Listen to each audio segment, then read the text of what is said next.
Nouvelle semaine, nouveau numéro de votre émission Niwa de Soir sur Niwa d'Info. Bonsoir et merci de votre fidélité. Après avoir accusé l'armée russe d'avoir bombardé certains de ses camps en Ukraine, le chef du groupe paramilitaire russe Wagner a lancé une rébellion spectaculaire contre Moscou, la capitale de la Russie. Après une demi-journée de tension, le Kremlin a conclu un accord avec Evgeny Prigogine, le chef de Wagner, pour éviter un bain de sang. Mamadou Diouf, bonsoir et bienvenue. Merci. Bonsoir Charlotte. Vous êtes éditorialiste. Le bain de sang a été évité en Russie lors d'une tentative de coup d'État repoussé. Le commando, suite à un accord, a obtenu l'exil. Que savoir de cette situation inédite en Russie?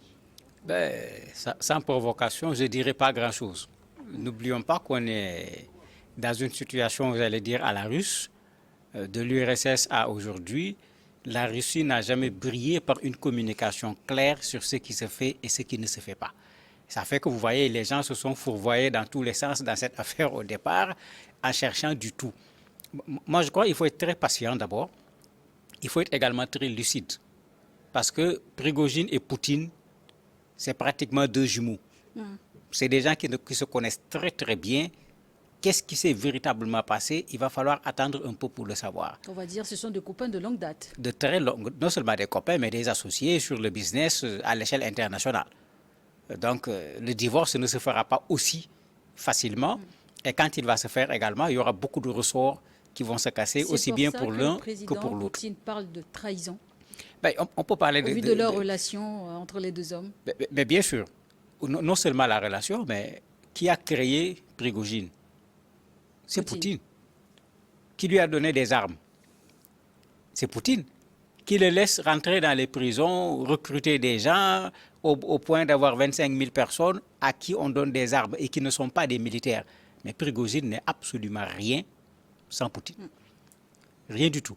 Maintenant, comme je le disais, on est là en attente. Le président a parlé pendant un temps chaud où peut-être lui-même, Poutine, il s'est demandé est-ce que son gars n'est pas devenu détraqué. Il a parlé de trahison, effectivement.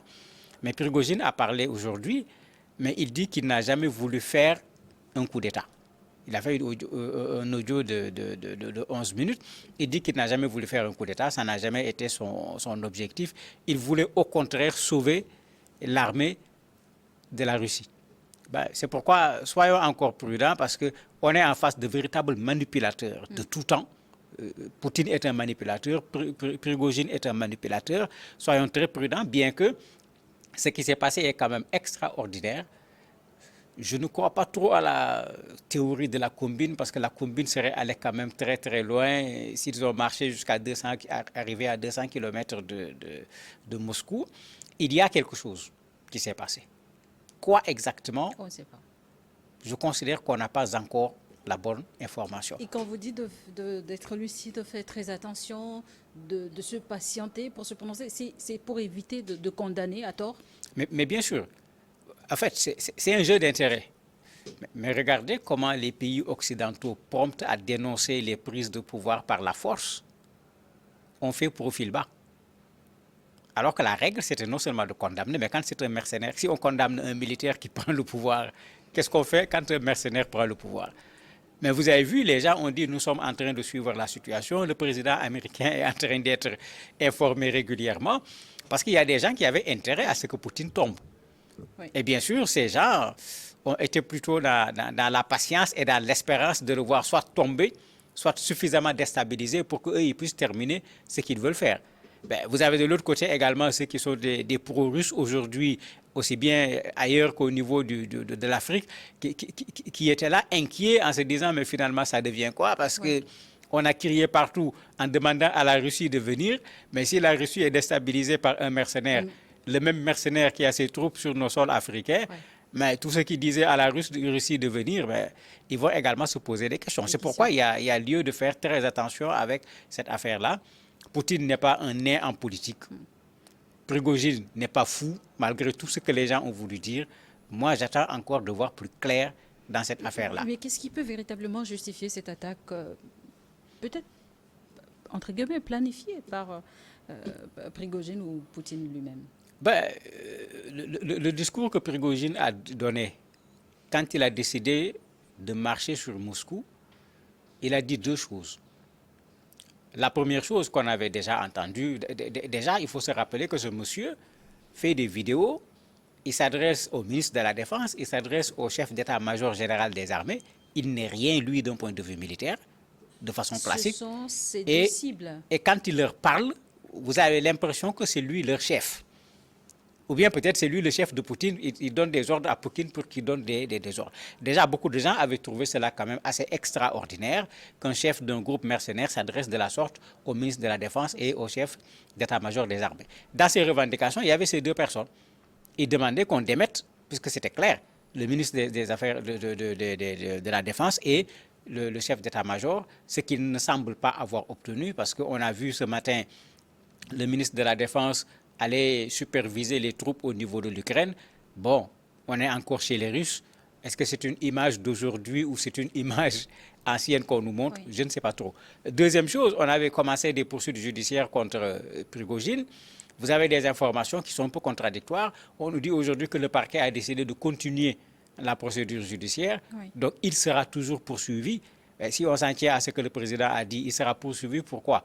Terrorisme, trahison, etc. Oui. En fait, soyons encore prudents parce que, encore une fois, on est chez les Russes et ils ne manipulent pas chez eux seulement. Vous voyez les Américains se plaindre lors de leurs élections, les Français qui se sont mêlés dans le jeu pour faire de la manipulation. Restons quand même lucides devant ce qui est en train de se passer devant nous. Partenaire de longue date, Vladimir Poutine et Prigojine, mais pourquoi aujourd'hui fait-il volte-face? En fait, à mon avis, l'argument qui me semble le plus valable, c'est que Prigojine a vu sa fin venir parce que le ministre de la Défense a décidé que tous les groupes de mercenaires doivent venir s'affilier au ministère de la Défense et être sous les ordres de l'armée. Rappelez-vous qu'au Soudan, parce qu'il y a une affaire similaire. Entre les deux généraux tout à fait. rivaux. Non, entre un général, j'allais dire classique de l'armée, et un Prigojine mode Soudan. Puisque c'est la même chose. Ce monsieur également a été créé de toutes pièces, c'est un berger. Tout comme l'autre est un cuisinier. Et on a vu ce que cela a donné finalement au niveau du Soudan. Est-ce que ce n'est pas la même situation? Puisque le ministère était en train de vouloir avoir la main sur les groupes de mercenaires. Parce que ce n'est pas le seul, c'est celui qui est le plus connu, mais ce n'est pas le seul. Et il semble, parce que je n'ai pas la confirmation, que tous les autres groupes ont accepté, ils ont signé l'accord. Pour être sous les ordres de l'armée, Prigojine a catégoriquement refusé. Wagner, c'est le groupe le mieux constitué, peut-être? Oui, c'est le plus important. Et ça se comprend, c'est lui qui est à côté du président de la République. J'ai souvent dit dans ce plateau, je ne peux pas faire la différence entre l'armée russe et Wagner. On m'a toujours critiqué sur ce plan-là en disant aux gens, Wagner, armée russe, c'est la même chose. Ceux qui veulent, ils n'ont qu'à essayer de faire la différence. Aujourd'hui, on le voit clairement. Mais quand on a voulu mettre Wagner à l'intérieur de façon formelle, il a refusé. Parce que Prigojine veut répondre de Poutine, mais pas du ministre de la Défense, ce qui pose un sérieux problème pour un pays. Je crois que parmi les arguments qu'il a donnés depuis le départ, c'est celui-là qui, pour moi, me semble le plus convaincant. Il s'est vu perdre sa force, oui, son influence, tout le business qu'il faisait avec Wagner éventuellement, raison pour laquelle il a voulu peut-être faire un coup assez fort pour dire aux gens que j'ai une certaine capacité de nuisance et négocier avec moi au lieu de me forcer la main. Prigojine a trouvé exil en Biélorussie. C'est stratégique? Comment, pourquoi la Biélorussie? Est-ce qu'il y est? Moi, avec les Russes, là, je reste avec beaucoup de points d'interrogation. C'est l'information qui a été donnée. On nous dit que c'est le président Loukachenko qui a fait la médiation. C'est un allié de Vladimir Poutine, ben voilà. Un ennemi, moi, comment peut-il trouver refuge chez un allié? Moi, j'allais dire un vassal de Poutine. Est-ce que ce n'est pas Poutine qui l'a envoyé parce qu'il fallait trouver une sortie de crise? Oui. On l'a mis dedans. Je ne crois pas que c'est... Il a été le principal négociateur. Oui, on l'a mis dedans. Moi, je considère qu'on l'a mis dedans. Puisqu'il fallait trouver également une sortie de crise honorable certainement à cette affaire-là.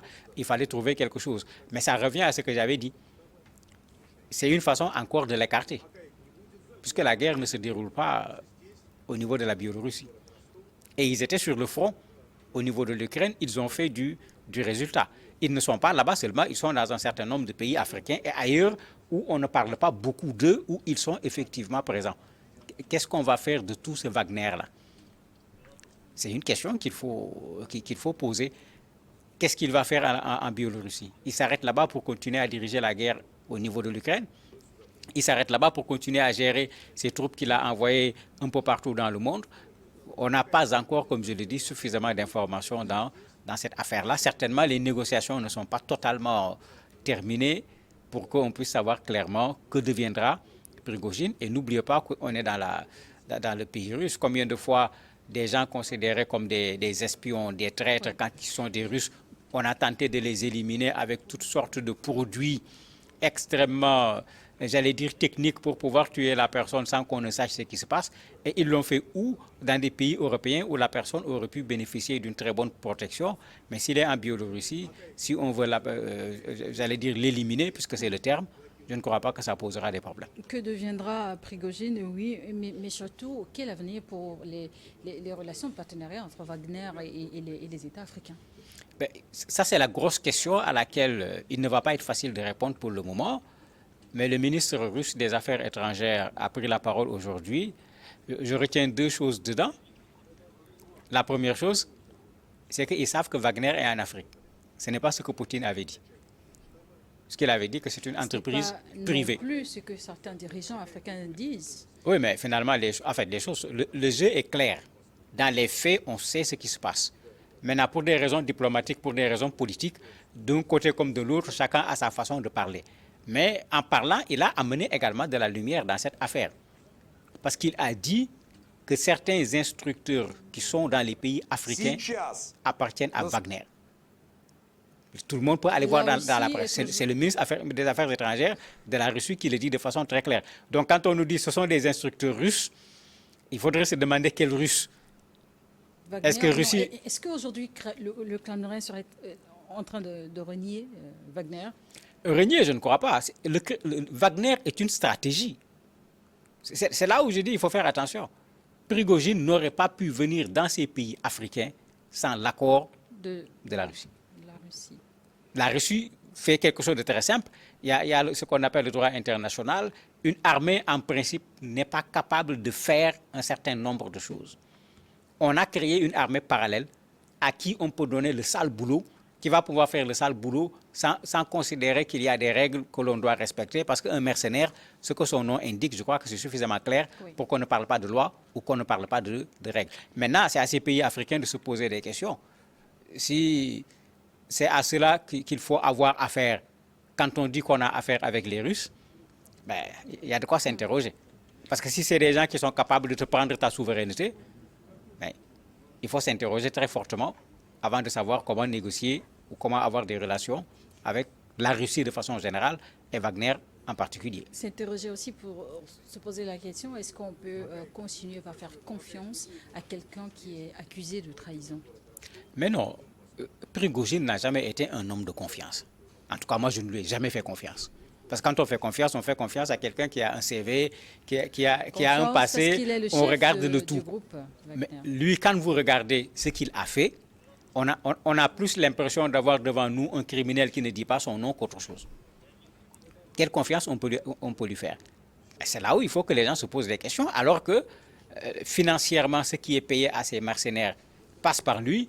Et de façon générale, dans les pays où il part, ce n'est pas un paiement par salaire, c'est un paiement par des minerais et autres qu'on lui concède, qu'il exploite à sa façon sans tenir compte ni de l'environnement, ni de quoi que ce soit.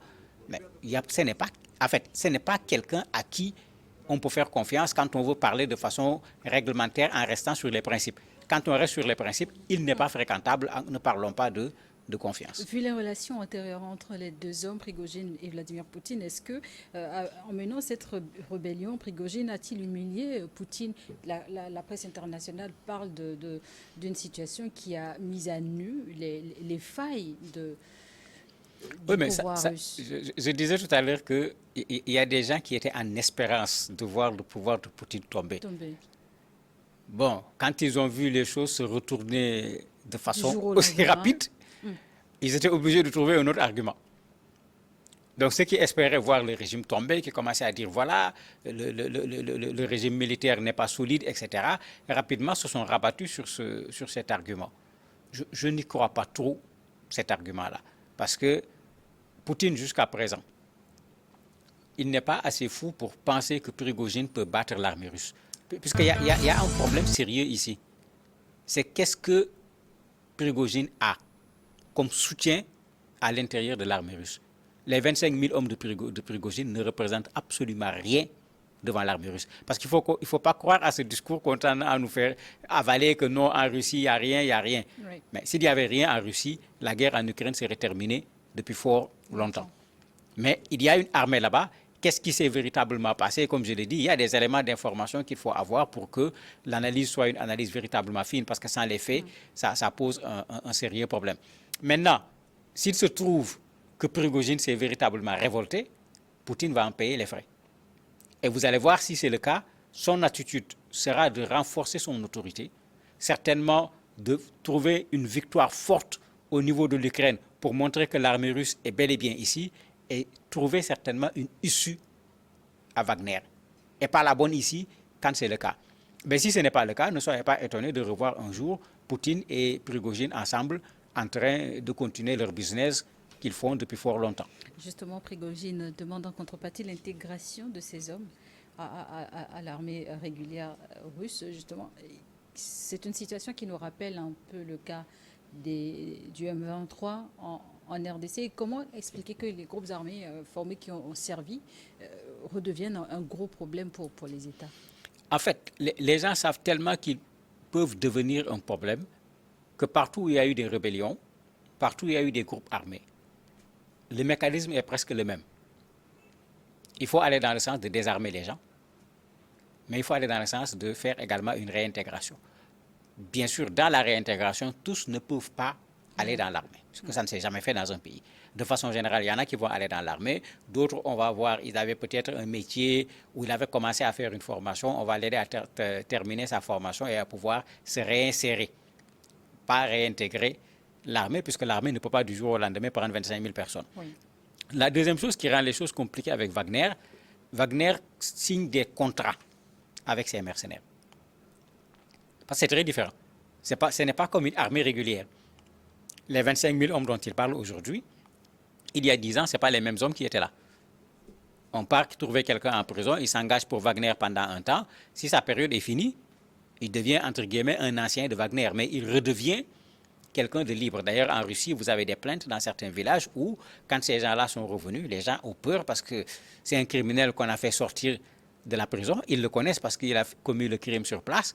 Il est allé s'engager dans Wagner. Il a fini avec son engagement. Il se retrouve comme un homme libre. Criminel pour aller en prison.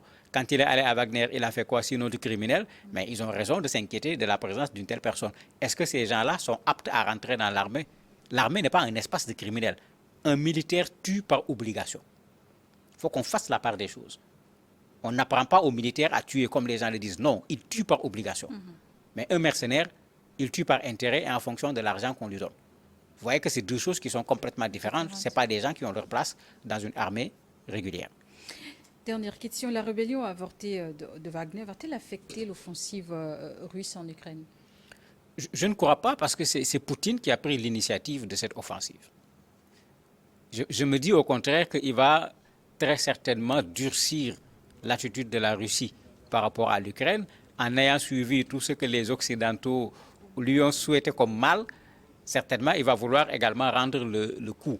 Et la meilleure façon de le rendre le coup, c'est très certainement dans les jours à venir écraser éventuellement l'offensive de l'Ukraine ou bien lui-même prendre l'initiative d'attaques encore plus importantes pour montrer qu'il est le président de la Russie et qu'avec ou sans Prigojine, l'armée russe est là et c'est une armée qui est capable de gagner une guerre. Merci beaucoup, Mamady Diouf, d'avoir accepté de répondre à nos questions. Je rappelle pour nos téléspectateurs que vous êtes éditorialiste. Merci à vous également de nous avoir suivis. On va marquer une courte pause pour une nouvelle édition du journal.